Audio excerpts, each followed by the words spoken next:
이 시간 본문의 말씀을 가지고 우리 자녀에게 무엇을 남겨줄 것인가 라고 하는 제목으로 말씀을 나누도록 하겠습니다. 제가 여러분이 기억하시다시피 최근 세월호 재난사건을 통하여 가장 많이 희생된 부류가 바로 아이들입니다. 물론 이 사건으로 학생들만 사고를 당한 것이 아니지만 그래도 그 숫자가 압도적으로 많아서 이번 사고로 인하여 사망한 아이들에게 어른들이 어른된 입장에서 많이 미안해하고 있고 지켜주지 못한 것에 대하여 가슴 아파하고 있습니다. 그 중에 앞으로 어떻게 해야 하나 심히 걱정되는 것 중에 하나가 이런 내용입니다.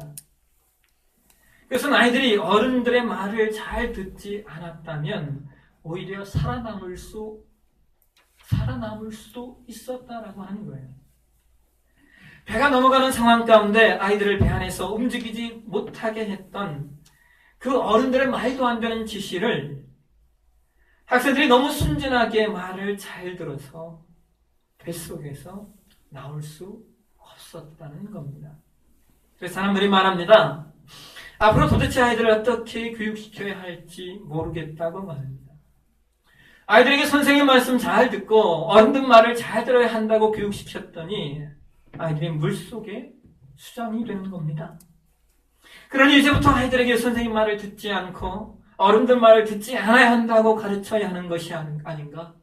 정말 고민이 되는 일이 아닐 수 없습니다. 저는 개인적으로 저희 아이들을 그 상황 속에 대비시켜 보았더니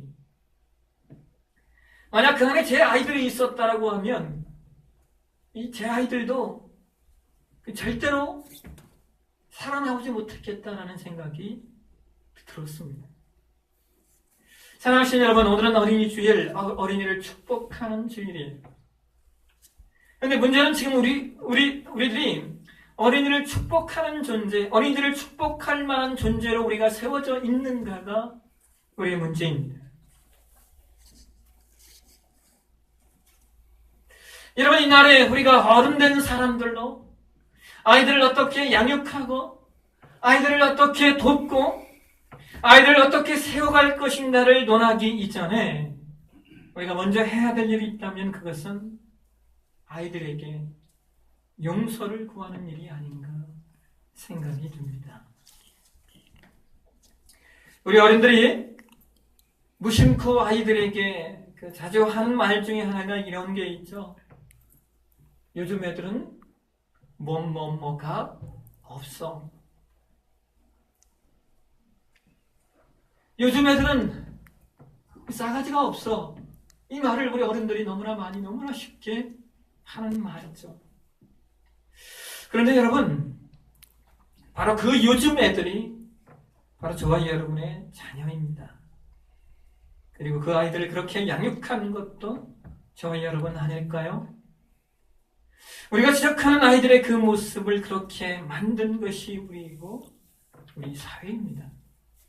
우리는 아이들이 스스로 상황을 파악하고 스스로 생각하여 행동에 옮길 수 있는 아이들로 키우질 못했어요. 여러분, 죄송하지만 아이들의 문제는 아이들의 책임이 아닌 것 같아요. 그것은 우리 사회의 책임이고 그리고 이 사회를 이렇게 만든 우리 어른들의 책임입니다. 저는 요즘 성경을 묵상하면서 어른들의 행동이 후대에게 미치는, 후손들에게 미치는 그 영향들을 어렵지 않게 찾아볼 수 있습니다. 여러분, 구약 성경에 이스라엘 백성이 하나였던 나라가 둘로 쪼개지죠. 우리 남쪽과 북쪽으로 서로 대치되는데요. 우리나라가 남북으로 나누면서 남한, 북한 하는 것처럼 그 나라도 남왕국, 북왕국, 남유다, 북이스라엘이라고 하는 나라로 이름을 불렀습니다. 근데 여러분 기억하시다시피 하나였던 이스라엘이 솔로몬 왕의 아들 로보암이 왕이 되었을 때에 분열이 됩니다. 그런데 여러분 그 로보암 때 이스라엘이 분열되는 그 과정의 말씀을 기록하고 있는 열왕기상 12장의 말씀을 우리가 읽어보면 그 내용이 참 재미있어요. 열왕기상 12장의 내용을 쭉 읽어보면 로보암이 왕이 되자 느밧의 아들 여로보암이라고 하는 사람이 애굽에 도망갔다가 다시 이스라엘로 돌아와요. 여러분, 이 여로보암이라고 하는 사람은 솔로몬 시대 때 솔로몬을 반역하려 하려 했다가 반역의 혐의로 죽임을 피하여서 애굽으로 도망갔던 그런 사람입니다. 그런데 솔로몬이 죽자 백성들이 그 여로보암을 불러와서 그에게 이런 부탁을 해요. 여로보암이시여, 좀 로보암 왕에게 가서 좀 백성들의 멍에를 가볍게 해달라고 좀 이야기 좀 해주십시오. 이런 요청을 합니다. 백성들이 여로보암을 시켜서 왕에게 이런 청원을 하는 것은 솔로몬 시대의 솔로몬이 하나님의 성전과 자기의 성전, 그리고 그 외에도 이방족 속의 침략을 대비해서 많은 성들을 건축하면서 그 과정 속에서 백성들의 노력이 너무나 컸기 때문에 백성들이 더 이상 그것을 감당할 수 없는 상태에 이르렀기 때문입니다. 그런데 여러분, 이 청원을 들은 르호보암이 어떤 결정을 내렸는 줄 아십니까? 우리 함께 열왕기상 12장 13절과 14절 말씀을 우리 함께 좀 보실까요? 우리 같이 봉독하겠습니다. 왕이 파악한 말로 백성에게 대답할세 노인의 자문을 버리고 어린 사람들의 자문을 따라 그들에게 말하여 이르되 내 아버지는 너희의 멍에를 무겁게 하였으나 나는 너희의 멍에를 더욱 무겁게 할지라. 내 아버지는 채찍으로 너희를 징계하였으나 나는 전갈 채찍으로 너희를 징치하리라 하니라.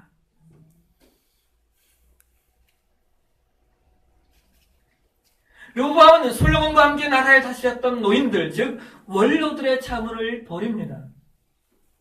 그리고 자신과 함께 성장한 어린 사람들의 자문을 따라 행동하죠. 결국엔 이 사건으로 말미암아 나라가 둘로 쪼개지는 거예요. 여러분, 제가 이 과정의 말씀을 읽으면서 제 안에 어떤 마음이 들었는지 아십니까? 이 세월호 사건과 이 내용 말씀이 막 오버랩되면서 야, 르호보암은 어른들 말을 안 들어야 된다는 사실을 그때부터 알고 있었구나. 그런 생각이 제 안에 들었어요. 근데 여러분, 결과가 무엇이에요? 르호보암은 어른들 말 듣지 않아서 나라가 둘로 쪼개지는 거예요. 반면에 우리 아이들은 어른들 말 들었다가 죽게 되었으니 여러분, 이거 어른들 말을 들으라고 해야 할지 아니면 듣지 말라고 해야 할지 이제 답답하기만 한 겁니다.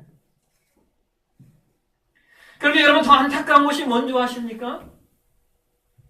르호보암 시대의 나라가 분열된 것은 사실은 르호보암이 원인이 되었던 것이 아니라는 거예요. 여러분, 오늘 봉독한 열왕기상 11장 말씀을 우리 한번 다시 한번 보실까요? 열왕기상 11장 보고 계신가요? 열왕기상 11장 말씀 1절 위를 보게 되었지만 여러분, 11장 말씀을 이렇게 한마디로 요약해 놓고 있죠. 여러분 성경에 뭐라고 쓰여 있습니까? 제 성경에는 솔로몬의 마음이 여호와를 떠나다라고 21장 말씀을 요약하고 있어요. 여러분, 솔로몬의 마음이 여호와를 떠난 이유가 무엇일까요? 그 이유를 오늘 11장 1절 이하의 내용을 쭉 살펴보면 성경이 설명하고 있는데요. 11장 3절을 보시면 솔로몬이 후궁이 700명이었고 첩이 300명이었다라고 성경은 기록하고 있어요. 근데 여러분, 그 여인들이 어떤 여인이었냐면 1절을 보시면 애굽과 모함과 암몬과 에돔과 시돈과 헷족 속의 여인이었답니다. 그리고 이것을 이전에서 뭐라고 설명을 하고 있습니까? 이것은 일찍이 하나님께서 이방 여인과 통혼하지 말라는 말씀을 어긴 것이다 라고 성경은 기록하고 있습니다.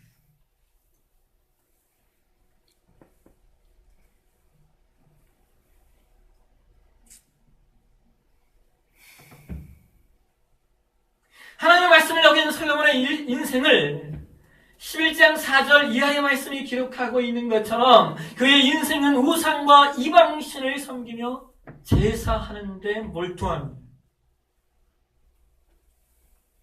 여러분, 이렇게 솔로몬이 여인들에게 빠져 하나님을 떠났을 때 하나님이 가만히 있으셨던 것이 아니에요. 11장 9절과 10절 말씀을 보게 되어지면 하나님이 2번씩이나 솔로몬에게 나타나셔서 너 그러지 마라.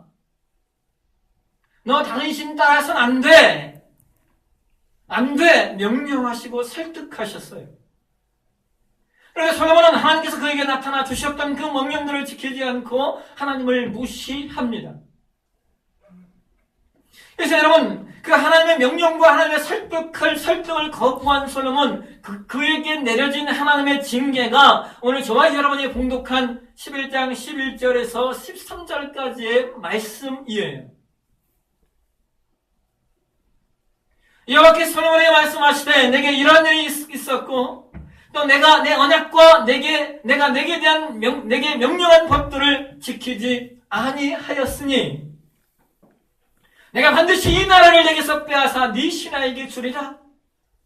그러나 내가 네 아버지 다윗을 위하여 네 세대는 이것을 행하지 않겠다. 네 아들의 손에서 뺏을 텐데 그러나 또 다만 네 아들에게서 다 뺏는 것이 아니고 한 지파를 네 아들에게 주리라 말씀하십니다. 여러분, 우리가 아까 봤던 로밤 시대의 이스라엘의 분열은 그 원인이 솔로몬에게 있었던 거예요. 근데 여러분, 재밌는 것이 솔로몬이 잘못한 것이면 솔로몬이 징계를 받아야 되는데 솔로몬이 받질 않아요. 왜 그렇습니까? 그의 아버지 다윗을 위하여 그렇게 하시지 않는데요. 여러분, 저는 이 말씀을 상상할 때 그런 생각을 해봤어요. 아마 하나님이 솔로몬에게 이 말씀 주실 때 다윗이 그 바로 옆에 있었나 보다. 다윗이 하나님 앞에 바로 서가지고 하나님 그럴 수 있습니까? 하나님 좀 이러지 않았을까? 이 말씀이 막 상상이 되는 거예요. 여러분, 이 말씀 속에서 어떤 느낌이 드십니까?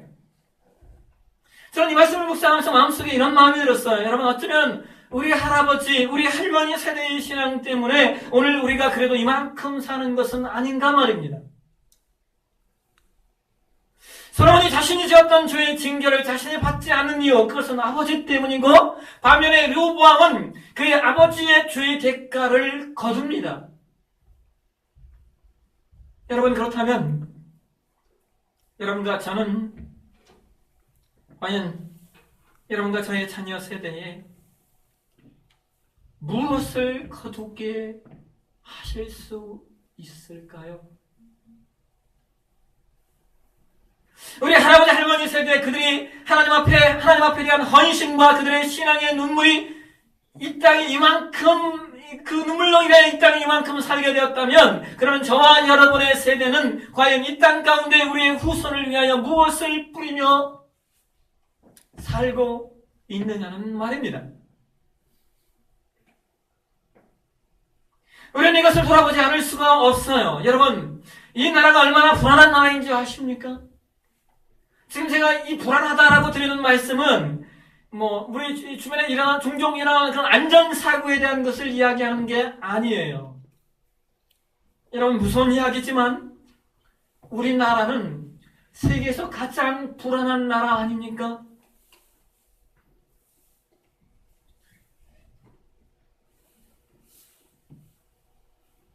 여러분, 북한이 미사일 버튼 하나만 잘못 누르면 이 나라는 당장에 1950년대로 돌아갈 나라예요. 아니, 그보다 더 나쁠지도 몰라요. 우린 그런 나라에 살고 있죠. 여러분, 더 나쁜 예를 한번 들어볼까요? 그런 일은 없겠지만 만약 북한이 우리를 정복해요.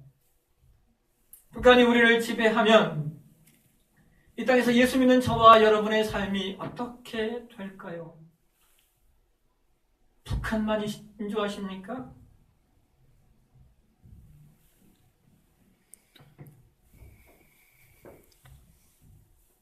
이런 나라, 이런 국가에 살고 있는 것이 지금 우리입니다. 정말 애국가의 가사처럼 하나님의 보호하사 이게 아니었으면 우리가 어떻게 지금까지 살아올 수 있었겠습니까? 하나님의 보호하사 지금까지 살아온 것이 이 땅인데, 그런데 문제는 지금 우리가 우리 후손들에게 어떤 나라, 어떤 국가를 남겨주고 있는지요.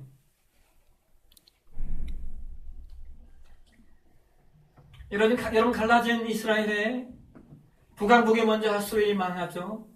그리고 대략 135년 후에 남왕국마저 바벨론의 망이에요. 그런데 남왕국에는 북왕국에는 한 명도 하나님 앞에 선한 왕이 없었는데 남왕국에는 그러나 몇 명 하나님 앞에 선한 왕들이 있습니다.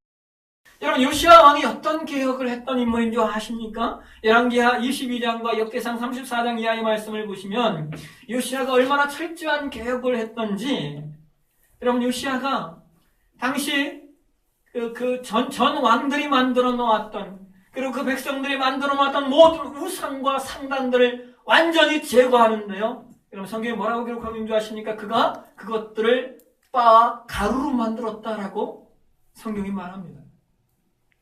여러분 상상해 가세요. 그냥 뭐 제거했다가 아니에요. 그 모든 것들을 다 빻아서 가루로 만들어 던져버립니다.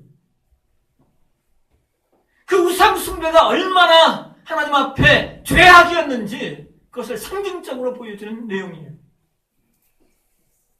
여러분 요시야 왕 때 일어서서 잃어버렸던 유월절 절기가 회복되어지고요, 백성들이 온전히 하나님을 예배하며 나아갔습니다. 그래서 열왕기하 23장 25절에 성경이 이런 말씀을 기록하고 있어요. 우리 이 말씀 같이 한번 읽어보실까요? 같이 읽겠습니다. 요시야와 같이 마음을 다하며 뜻을 다하며 힘을 다하여 모세의 모든 율법을 따라 여호와께로 돌이킨 왕은 요시야 전에도 없었고 그 후에도 그와 같은 자가 없었더라. 여러분 요시야가 이런 인물이에요. 이런 인물입니다. 그런데요, 재밌는 것이 여러분이 이해 안 되는 것이, 제가 이 요시야에 관한 말씀을 읽으면서 이해 안 되는 내용이 뭔지 아십니까? 제가 이 요시야를 좋아하는 이유가 제 영어 바이블 네임이 요시야예요. 그래서 저는 요시야를 참 좋아하는데요. 이 요시야의 삶을 제가 깊게 살펴봤어요. 근데 그의 죽음이 대단히 애매해요. 바로왕 느고가 요시야가 죽는 게 바로왕 느고와 싸우다 죽거든요.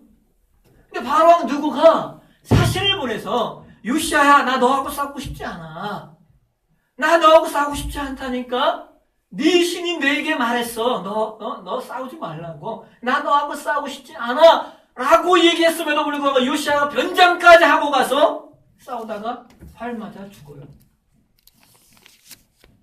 여러분 이 말씀이 이해가 되십니까? 근데 여러분 좀 전에 보았던 우리가 열왕기하 23장 25절 말씀 보았잖아요.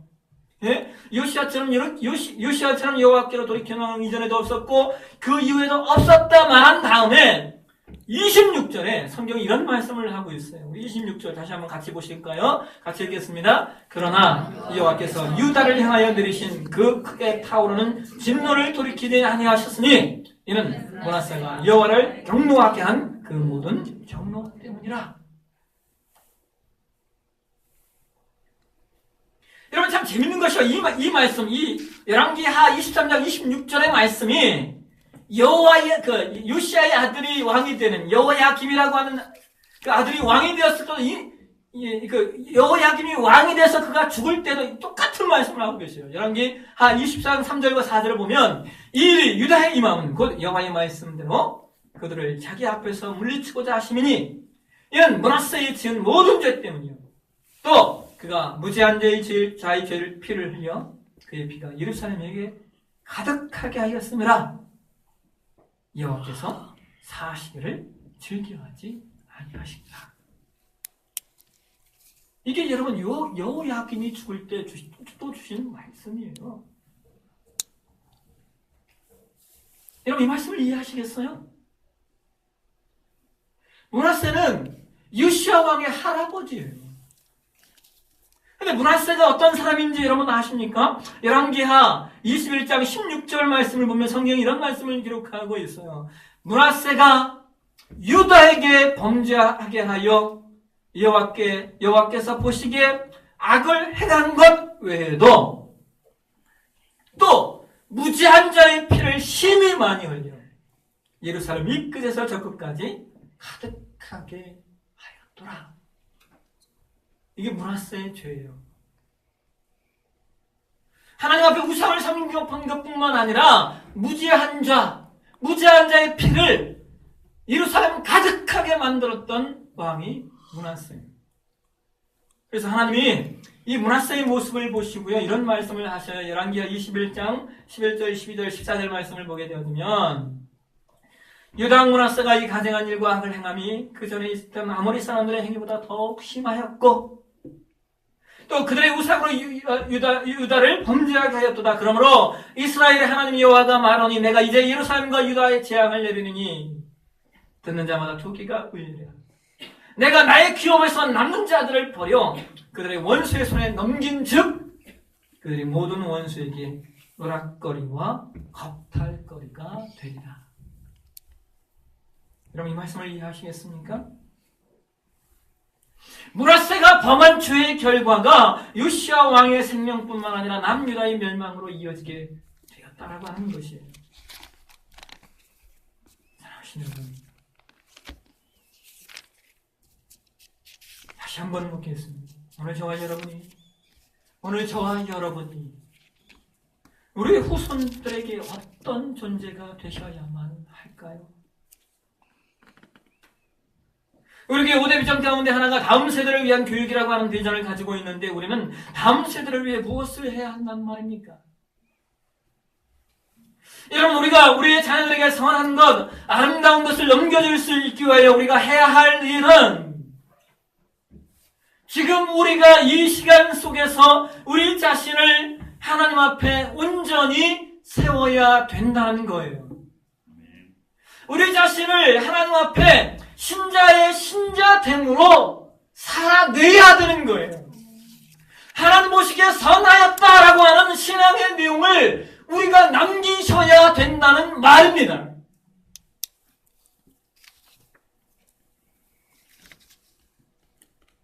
예전에 읽었던 그 중에 이런 내용이 있어요. 여러분 오늘날 일본이 되게 잘 사는 나라잖아요.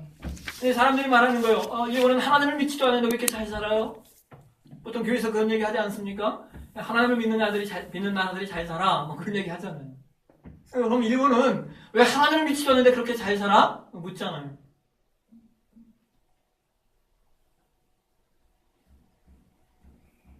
그 이유에 대해서 그래서 그분이 이런 얘기를 하고 있어요. 일본이 잘 사는 이유는 그 땅에서 순교했던 순교자들의 피 때문이라는 거예요. 여러분 일본의 역사를 보게 되어지면요. 그 땅에서 순교했던 크리스찬이 100만 명이 넘습니다. 100만 명. 그들의 피 때문에 지금 그 나라가 그만큼 그래도 살게 되었다는 거예요. 제가 100% 동의는 하지만 않지만 충분히 공감이 갔어요. 왜냐하면 기독교의 역사는 순교의 역사이기 때문입니다. 여러분 우리가 순교는 아니더라도 지금 우리가 우리의 신앙으로 과연 우리의 후손들에게 무엇을 남겨주고 있는지 우리는 고민해 봐야 돼요. 왜냐하면 하나님 앞에 선 우리의 신앙으로 우리의 후손들의 삶과 인생이 달라질 수 있기 때문이죠. 또 하나 여러분 제가 오늘 많은 것을 말씀드릴 수 있겠지만 그 중에 저는 우리 아이들에게 여러분 좀 우리가 지금 그 사회를 만들어가야 돼요. 우리 아이들에게 경쟁으로 인한 줄 세우기의 차별교육. 여러분 이 땅 가운데 이 교육이 종식되어야 됩니다. 경쟁 구도의 교육, 그리고 그로 인한 줄 세우기 교육은 여러분 승자 아니면 패자, 강자 아니면 약자만을 만들어냅니다. 그래서 아이들이 자연스럽게 다른 일을 차별하고 무시하죠. 아이들이 이 세상에 함께 살아가야 되는 공동체임을 모르고 성장해요. 내 옆에 있는 사람이 함께 살아가야 될 대상이 아니라 내가 이겨야 할 대상이기 때문입니다. 제가 재밌게 읽은 책 중에 하나가 스칸디 부모는 자녀에게 시간을 선물한다라고 하는 책이에요. 제가 그 책에서 몇 가지 동감했던 내용이 이런 거예요. 자녀는 엄마 혼자 키우는 것이 아니라 아빠와 같이 키우는 것이고, 자녀는 엄마 아빠뿐만 아니라 국가가 같이 키우는 것이다. 국가가 단순히 양육비 주는 것뿐만 아니라 국가의 교육 시스템을 경쟁이 아닌 협력을 통하여 함께 살아가는 공동체 교육으로 만들어야 한다는 거예요. 이것을 왜 가장 먼저 해야 될 일이 뭐냐면 경쟁 구도의 줄세우기 교육이 없어져야 한다라고 하는 것이죠. 여러분, 제가 그 책에서 놀랐던 것이 예전에도 좀 소개한 적이 있지만 그 책의 저자가 스웨덴에서 유학하며 스웨덴 여성과 결혼해서 자녀를 낳았어요. 한국으로 돌아오려고 하는데 아내가 한국에 와보고는 안 오겠다라고 하는 거예요. 한국으로 가겠다고 약속까지 다 했는데 한국에 와보고 나서는 한국을 안 가겠대요. 왜 그러냐? 왜 가기 싫어? 그랬더니 그 아내가 한 말이 뭔지 아십니까? 한국의 아파트는 아이들 놀이터가 음지에 있기 때문에 음지에 있기 때문에 음지. 이게 말이 되냐는 거예요. 어떻게 놀이터가 음지에 있을 수 있냐? 그 음지에 가서 아이들이 몇 분이나 놀 수 있겠냐? 당연히 놀이터는 양지, 볕이 잘 드는 따뜻한 한겨울에도 볕이 잘 드는 곳에 있어야 아이들이 놀지 않겠냐는 거예요. 이런 곳에서 아이를 어떻게 키우냐는 것이죠.